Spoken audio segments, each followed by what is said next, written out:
Hi, I'm Lara Wallace, your Bass Capital Radio podcast host. Today I'm here with Jeanetta Cebollero. There, correct? Did I get it? Cebollero. Cebollero. And she is with us today talking about the Blue Crab Festival. Very excited to have you here. This is the third year in a row that you're doing this. Absolutely. 3 years. That is one heck of an undertaking, is it not? We are T minus right around 2 weeks out. Yep, we have exactly, I believe, 11 days. Oh my gosh. And you're doing another festival at the same And I have time. another festival in 5 days. No pressure, right? No pressure. No big deal or anything. So first things first, how did you get started in entertainment in general? So my mom and grandfather are both in the entertainment industry.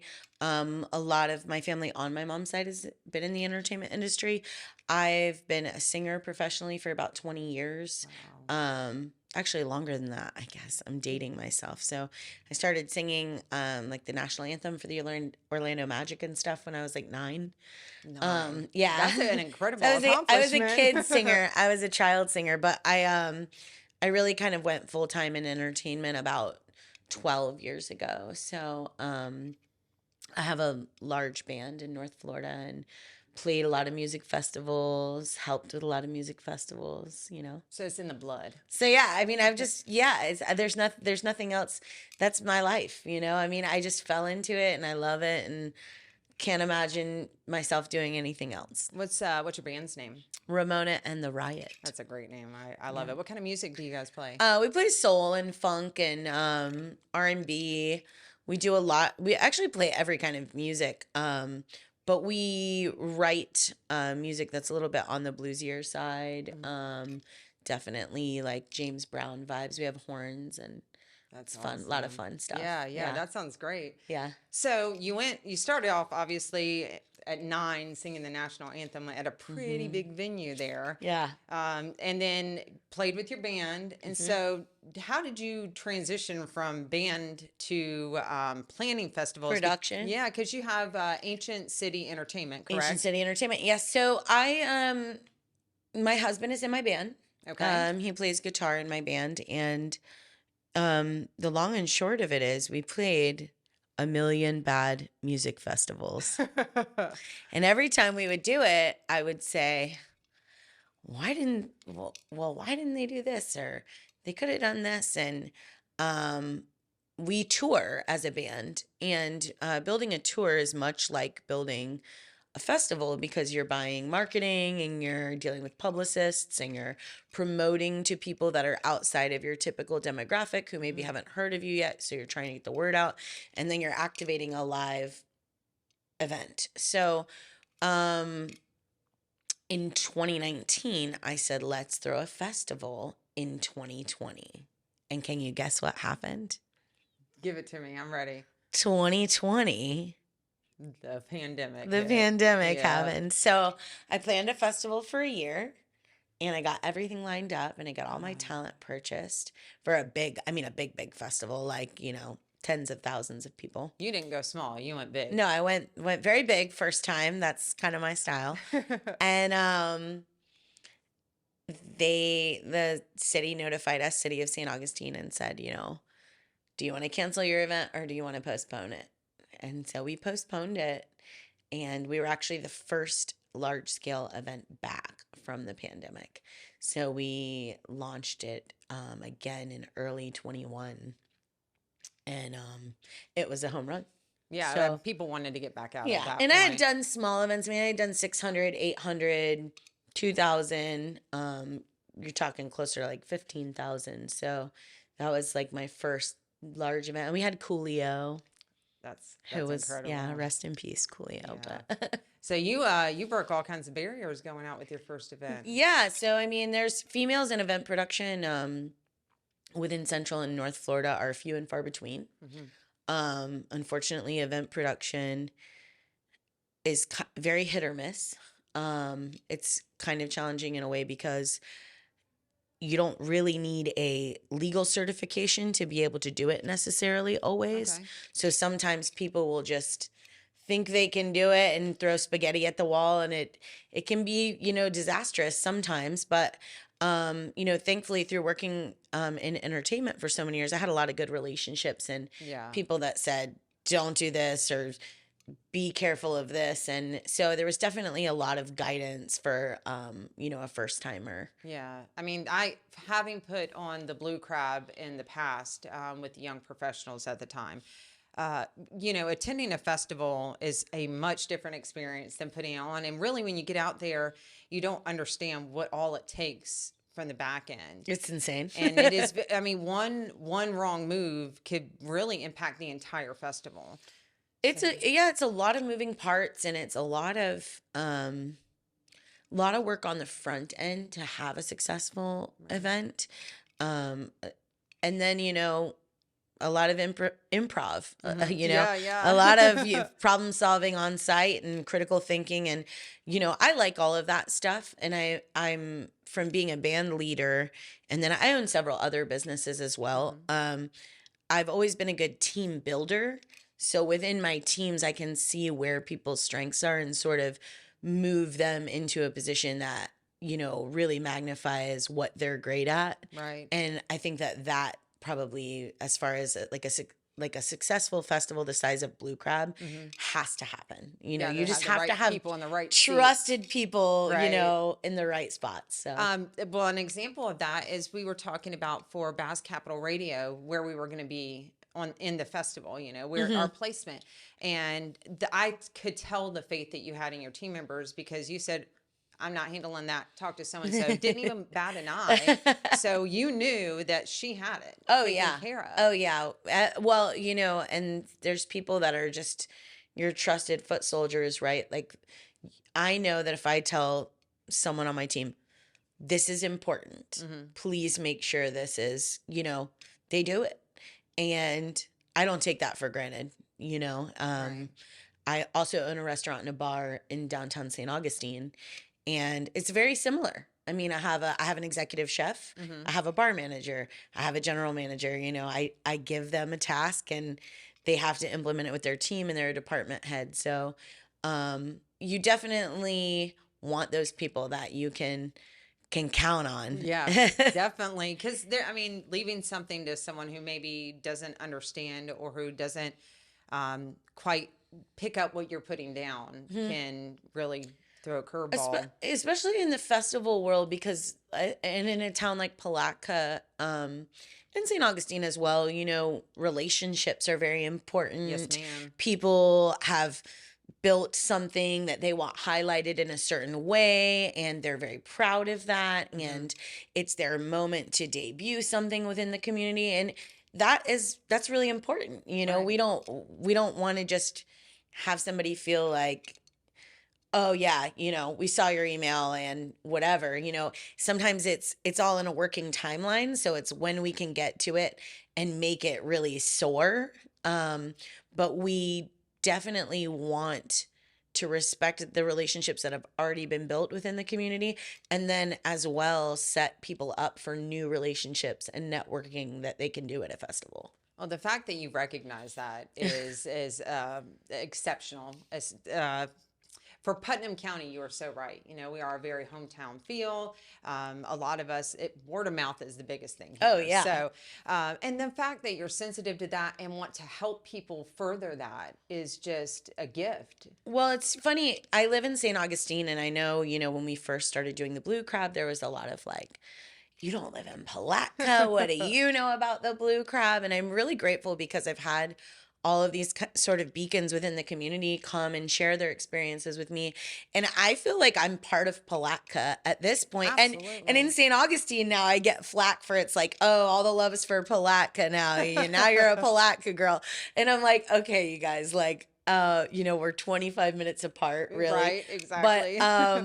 But it is it's empowering to see a community rally around a live event. I'm very passionate about arts and culture and live events, music, just the connectivity that it brings within a community.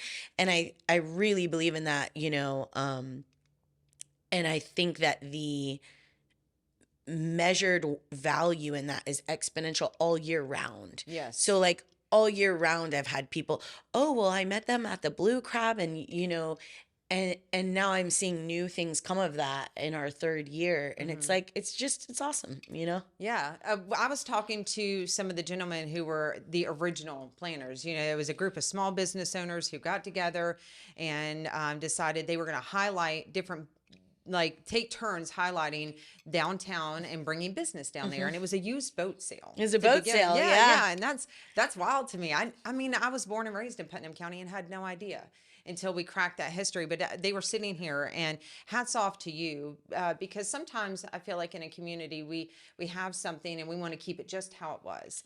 But the Blue Crab has not done that. It has morphed and obviously not a used boat sale anymore. And what you've done with it has just been amazing. The acts that you've brought in, the highlight of that music, just seeing the footage from all the people down here at the riverfront. Oh, just yeah. the energy that comes from it, and it's an experience that almost 30 years in the in the community has been a statement and a part of people's lives. Erin Hughes, who's you're very familiar with, she came on, and she could remember that as a child attending that, which is what inspired her to go on and do the things that she does. So I love what you've done. Now, how many people do you have on your team to accomplish this? Ooh. A lot. Yeah. Between volunteers, paid positions, we bring in some of our own security, we bring in our own bartenders,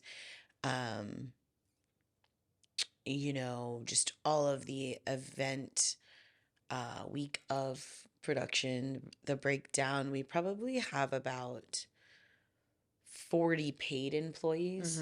Wow. Yeah. And it's job creation, and they love Palatka. One of them is from DeLand and moved to Palatka now. One of them opened a business in Palatka. So, That's awesome. yeah, so it's very, I joke that we look forward to this all year because it's like summer camp.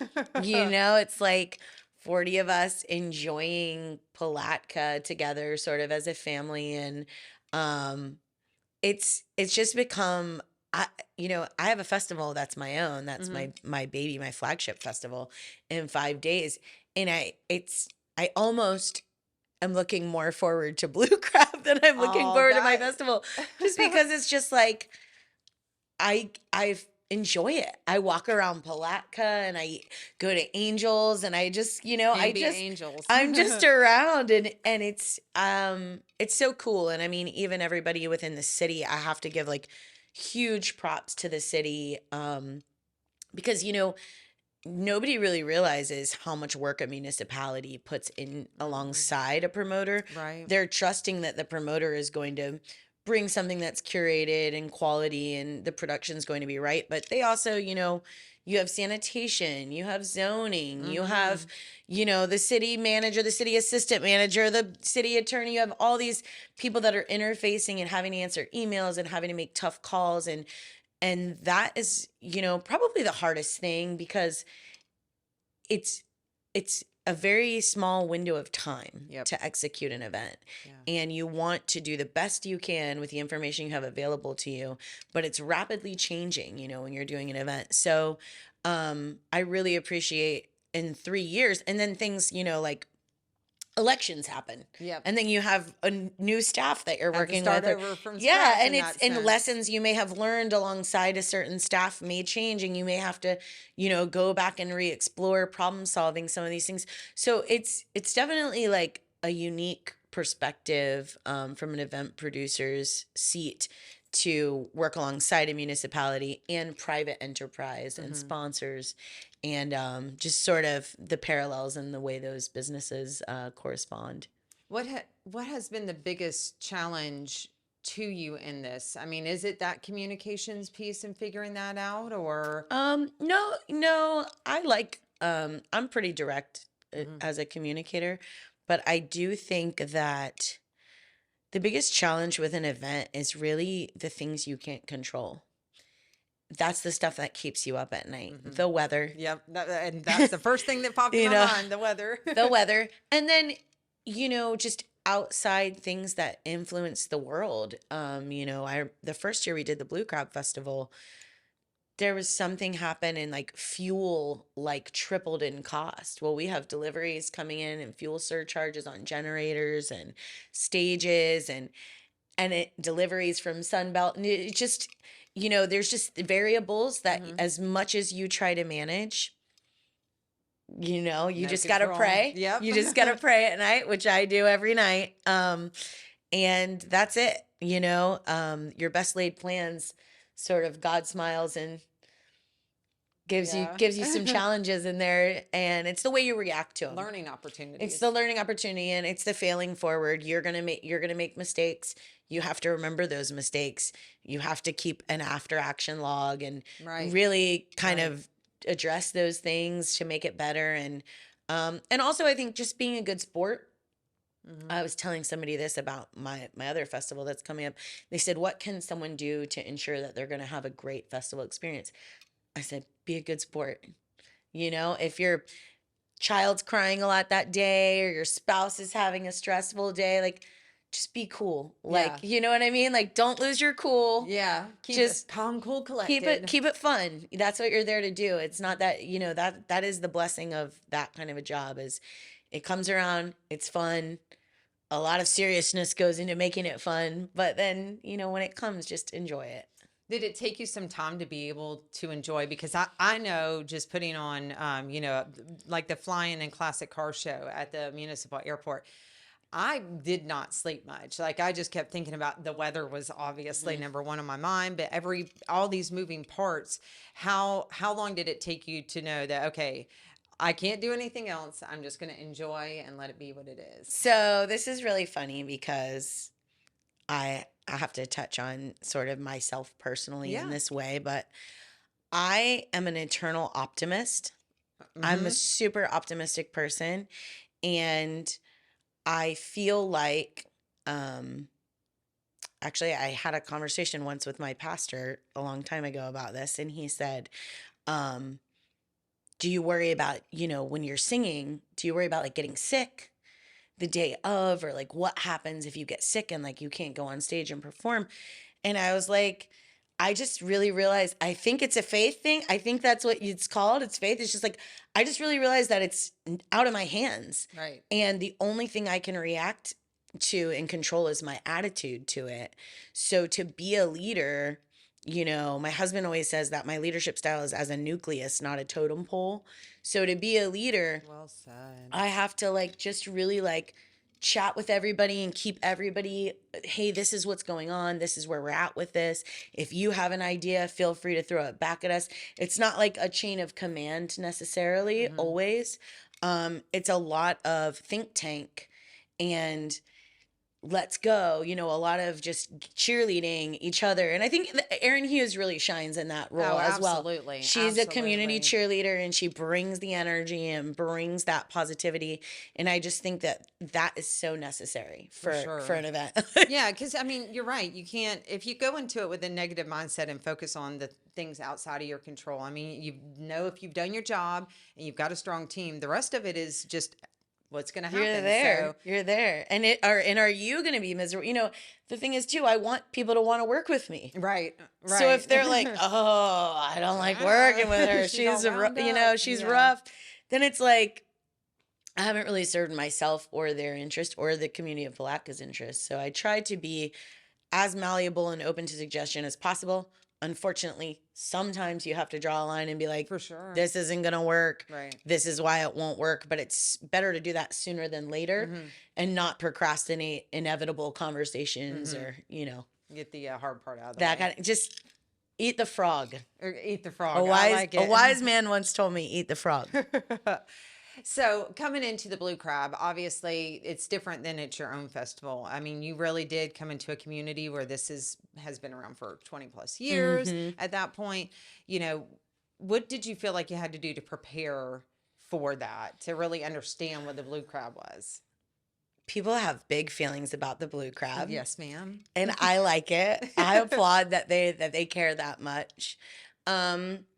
I had to, do a little historical learning about it. Chip, who you said, was one of the founders. I met him the first year I did the Blue Crab and had to have a lot of conversations with people about what they liked, what they didn't like. At the time that I first did it, Don Holmes was the city manager, Right. and he was really great about we had a weekly sit down on Wednesdays because I really was so unfamiliar, coming in so fresh that he wanted people to have the opportunity to bring their concerns and have these discussions.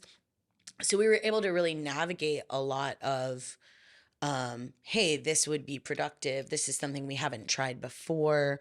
What do Okay. you think about that? Erin has been an endless resource to me. Like, I can't even say thank you to her We're big enough. Aaron fans. Yeah, she's cool. She's cool.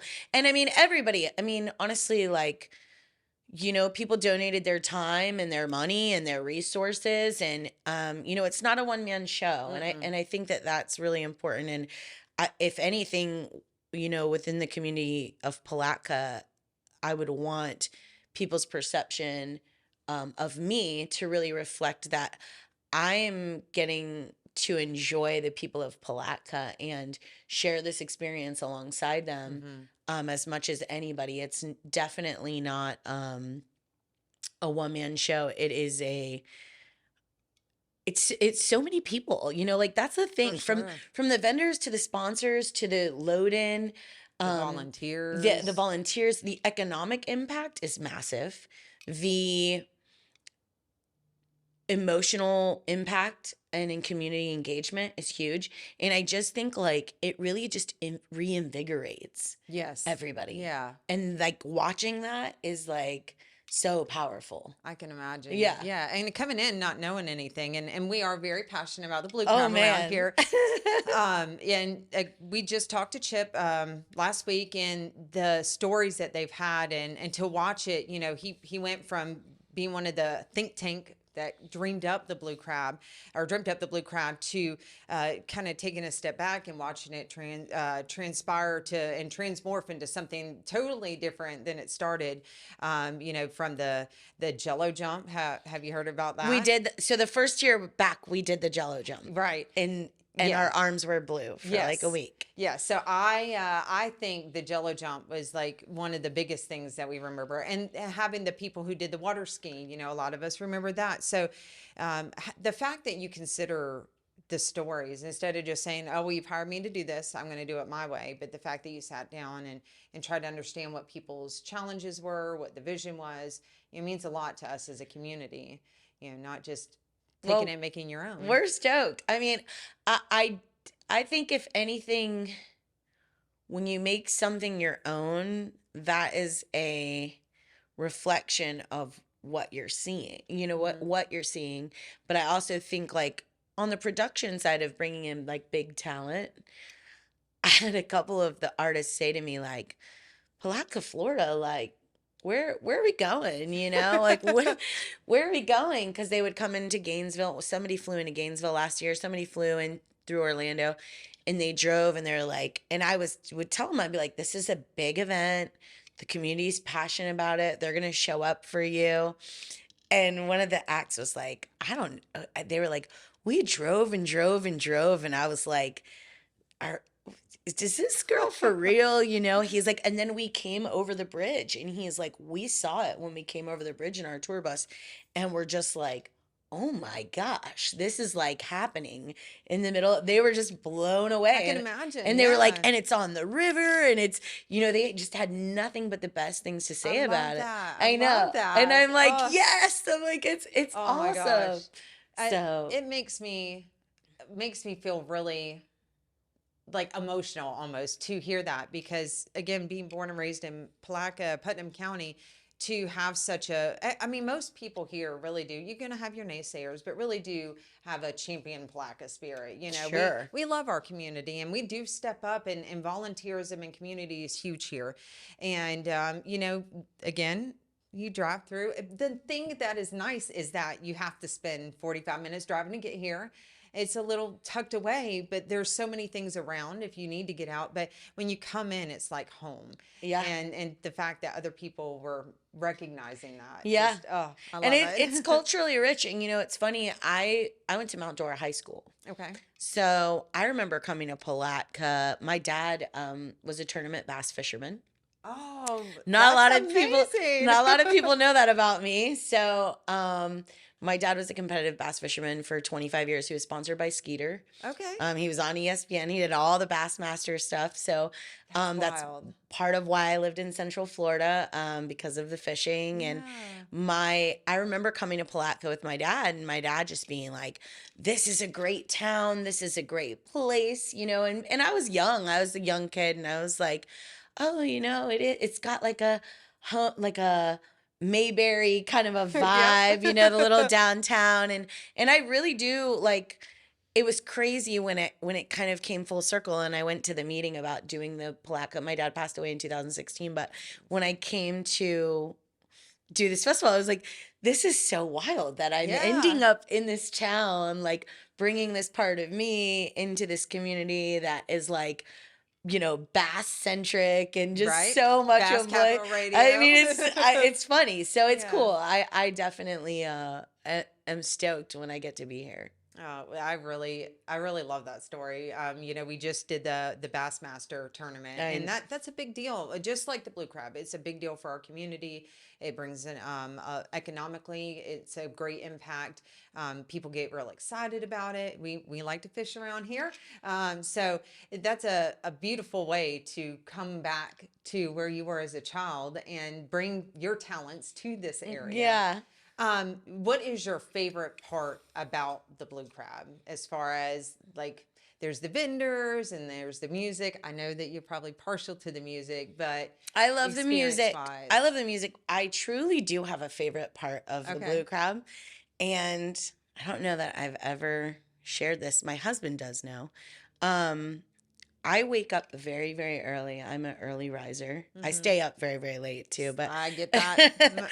but I wake up very early, and you'll see me down. I walk the footprint of the blue crab typically around 6:15 in the morning, just checking everything out by myself with my thoughts, with my headphones on. And I move stuff, I move cones, Mm-hmm. I'm just got kind of eyes on the lay of the land. And then I get in my car and I play my music pretty loud. So sorry if I wake you guys up, but Judgment free zone. I go over to Palatka Coffee Company, get a Mm-hmm. coffee, and then I just come back and kind of wait on my team to arrive to start the day. But I remember there was a day last year during the Blue Crab, it was probably like 5:45 in the morning. Mm-hmm. And somebody that works in the city, they were off and they were jogging or exercising or Uh-huh. something. And they said, I saw you out there at like 5:45 in the morning, like moving a cart. And I'm like, yeah, I like that. I like to just, it's very serene. Like the whole Mm-hmm. festival exists and that the people are all about to be there, but it's just a quiet time. So I like that. I love that. Yeah. That's a great story. I It like is. I'm a party girl, so I love the Yeah. concert. Yeah. I think that goes without saying. Sure. But I think that there is something really exceptionally beautiful just like seeing all the work that everybody's put into it. Absolutely. I think one of my favorite moments in doing that was to be on top of the river center or even on the third story here where we're at. So we're filming right across from where the main stage is, to just be up and look down at just your community and people outside of your community and seeing them just move around and the energy again that goes Mhm. with it and the enjoyment, but to be out there before anybody's there Mhm. and the quiet and just knowing what's coming. Oh, that gives me Yeah, chills. and it's coming too. It's Right. like I've even last year on Sunday night, I don't know if you're out there when Sugar Hill Gang took the stage, but they brought such a just I didn't know Sunday night. I was like, it could die off early. Right. We'll see. The weather was really good last year. We had Mm-hmm. it was like 76 Yeah, degrees last beautiful year. weather. So we're still praying for that again this year. But it was definitely they took to the stage and I was like, whoa, like Sunday night, our turnout at Palatka Blue Crab was a larger turnout than Jacksonville Jazz Festival for Sunday evening attendance. Which is Get like, it, I mean, that's like Palatka? insane. I'm like, yeah. Wow. So I just sat on a panel up in Jacksonville discussing their jazz festival and ideas and ways to improve. But I was like, astonished and pleased and proud and As you just, should be. yeah, Yeah. it just felt cool. I think it's that community, the same thing that makes the Blue Crab what it is, that helps that kind of energy, that kind of event happen at the level it does. Yeah. You know. And it's important. I really cannot stress enough, like, it is important to keep that energy all year. Yeah. Yeah. That is your neighbor, you're alongside your neighbors enjoying your community, and it's important to keep that energy all year. It's important to work together. It's important to be collaborative, to find a way to communicate. And I think everybody's doing the best they can. Mm-hmm. That's Remembering well said. remembering that sometimes. Yeah. But also, just trying to go easy and keep that energy and that momentum, because it feels like the Blue Crab. I feel like it just happened. Like, I know. It's I'm like, it's here again. Like, I'm like, right. how did it time moves really quick. So How long does it, like, when do you start planning for it? oof. Well, I started planning this year. I had more time to plan. Yeah, you did. This was the first year. So, like, the first year, I had 72 days to produce the Blue Crab Festival, which took a toll on my Everything. I'm household cleanliness and my family and everything. The second year, I think I had 99 days, like right at 100 days. It was like 99 days. Still, wow. Which was like, it wasn't enough time. I mean, it was good, Right. but I was just like, I need more time than that. Yeah. So last year, we started the process about 60 days after the Blue Crab ended. And we're able to have our after action meetings a little bit sooner and things. So I really appreciated that.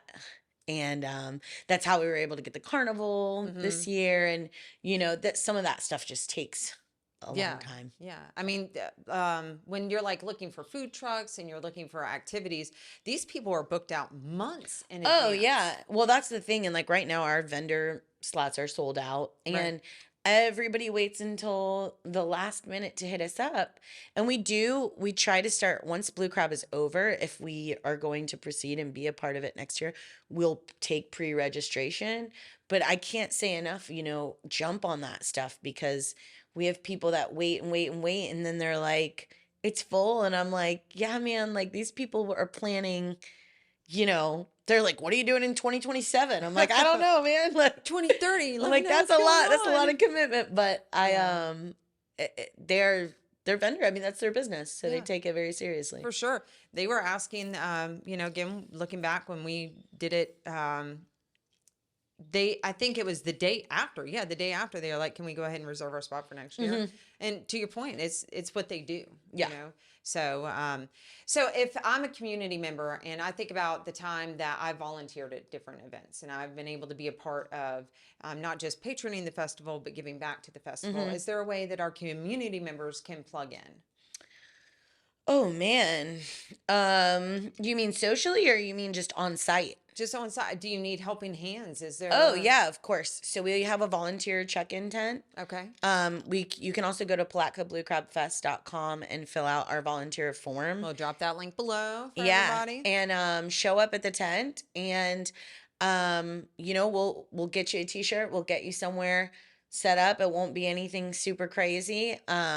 But we definitely need as many hands on deck as possible. I cannot stress enough, because the day comes and somebody's, has a family emergency or something happens. So we always, are looking for that.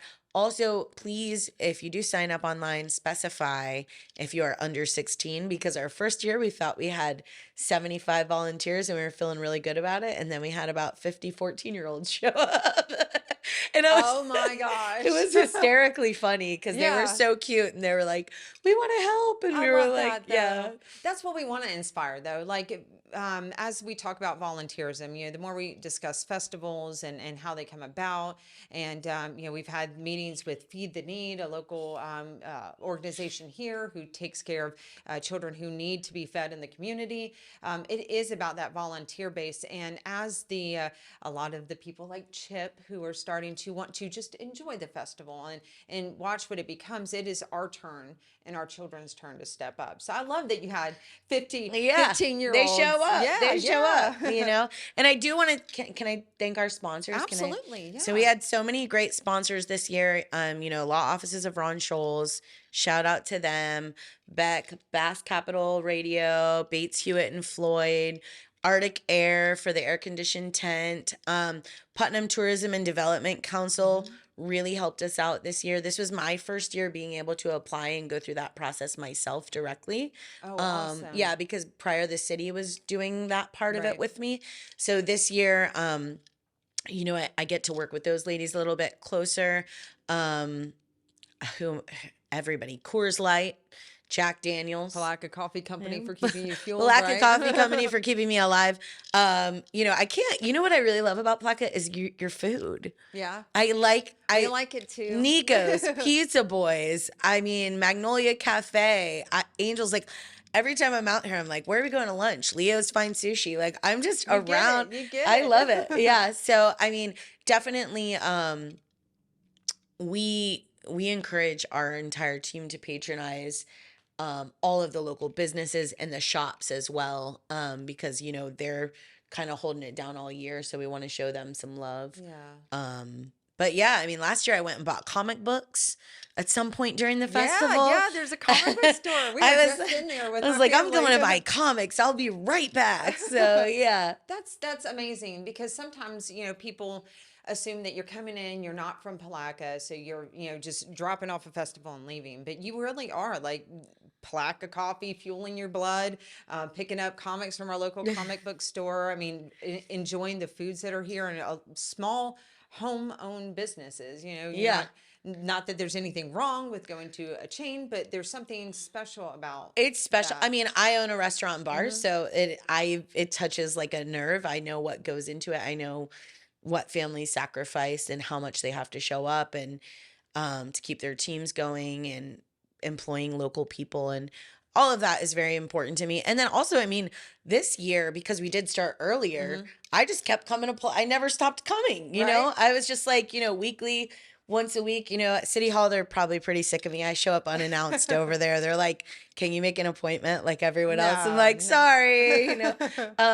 But I definitely, I've just been able to enjoy more of the city and get to know more of the city and get to understand what's important and what events, you know, the Bostwick Blueberry Festival, and just to like really get dialed in on like when these other things are happening and who's involved with these other things. So that's been cool. I love that you mentioned that, because so as I was doing a deep dive on the history of the blue crab, which is why I'm so passionate about doing this right now. So we've talked to, you know, Aaron, who's been part of this with you and before that, and as a child, and then Chip and John, who were the founder, you know, part of the founding team who got this going.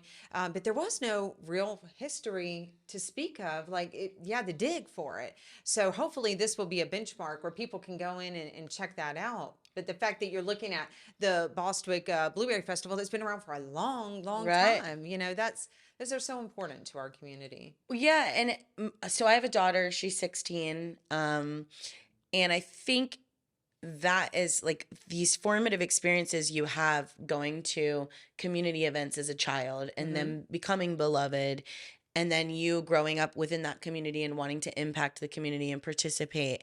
It's so important, especially in like today's age where like kids have phones and, you know, everything's bigger but isolated at the same time. It's like they're in a global world, but they're all alone with a phone at one time. Yeah. It's like stuff like this is really like the glue of communities. For sure. So I do love the history of it and that people keep it going.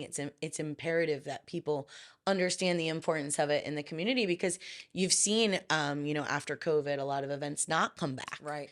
And it's really, it relies on people and elbow grease and, you know, sweat to make it happen. A lot of sweat, Yeah. especially at that time of year.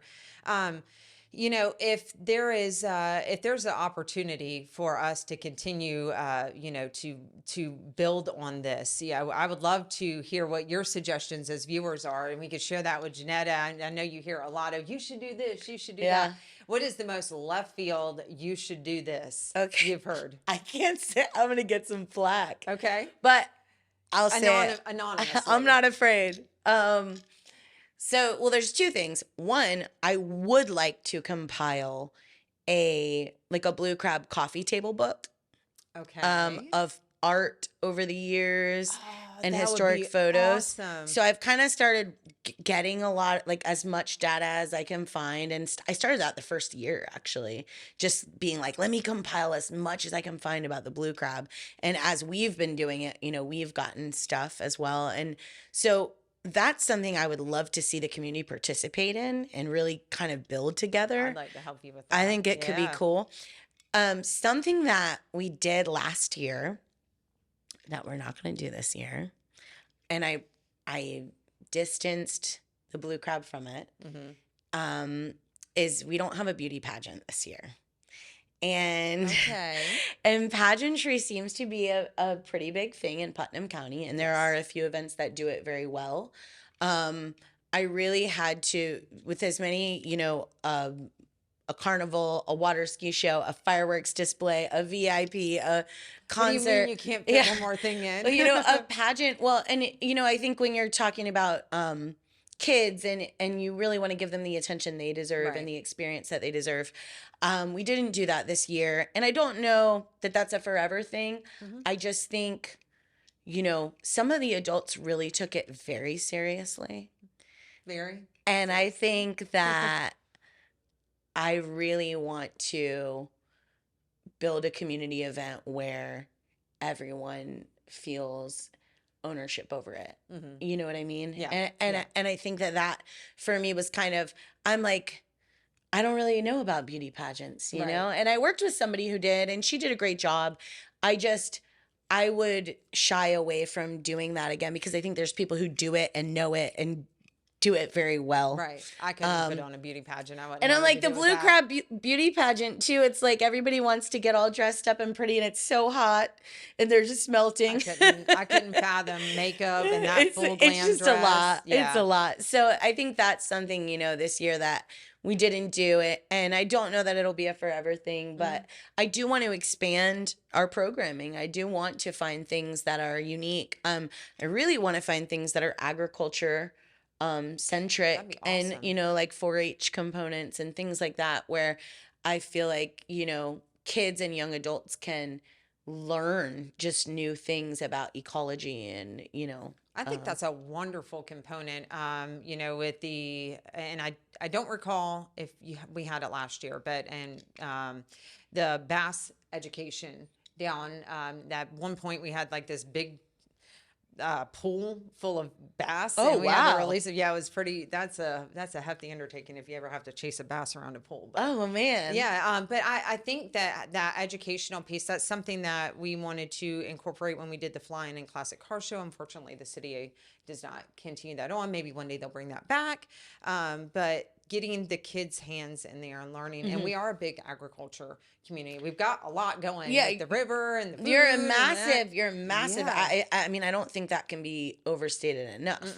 And I think that for me as an event producer, what makes it a great event is looking around and highlighting what a place, what shines about it, and that is it for me. I'm like, wow, like there's so many things that work here, like even like bridge building or the history of the architecture of a bridge in Florida, because Palatka really was once this epicenter of commerce. And I think that it's important that kids know that stuff and understand like you're part of this big celebration, and these are all of the things that you're celebrating. That's amazing. Not just eating crabs, although I will go crab for crab with anybody that wants to do it. That's a challenge, it sounds like to me. I will do it.